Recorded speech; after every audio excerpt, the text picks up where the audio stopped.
So we're here talking to Gary Allen from Luma Resources, and we're talking about solar energy. So you actually said earlier you can sell back the energy to the companies, right? Most of the time, most companies will buy the excess off you? It all depends. No, they don't buy the excess. You get credit for what you produce. If you overproduce, then you're stuck with that power for the most part. Net metering is something that different areas adopt or they don't. Most areas don't.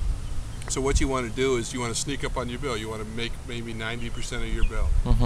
And then you're not making more power than you're actually using. So that's kind of the concept that we like to stick to, 90-95. So let's just simplify things in number of panels. So if your house needs, for instance, this house, you're going to put up 72 panels. 72 panels. So if your house panel has 60 watts, so it's 4.3 kilowatts of power. So right on. So if you put 100 panels on here, you produce more than you use, then you're giving the company free energy. Is that correct? Right, okay. That's right. I see. Yeah. I see. And they're usually not going to pay you what you're producing. A lot of times you have programs that allow you to even make more for the power that you're producing.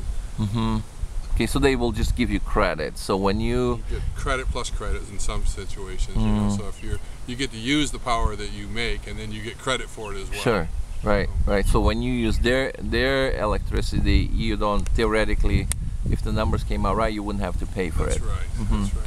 Gotcha. Okay, so for instance, at my home, we have the only gas usage at all. We pay like an $18 monthly fee, and we use nothing hardly. It's just for water heating.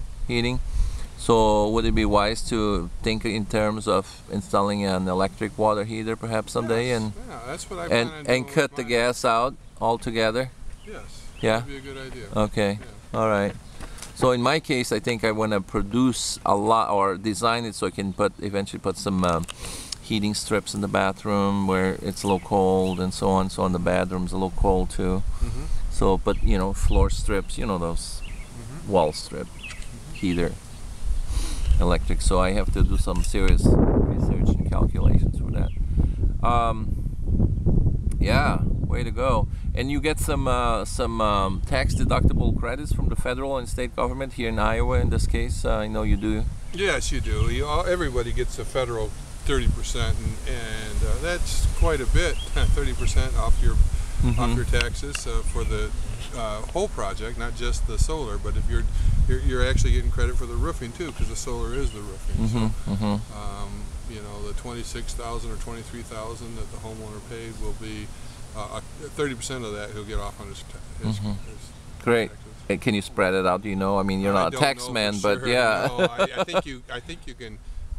You have to take it over a certain period of time. But, yeah, you can spread it out if you don't need a 30% tax credit. Sure, and you exactly. Can use it the next year right, as well. Yeah. Right, exactly. Yeah, well, we got a good tax man on that one. I messed something up here, so I'm going to stop.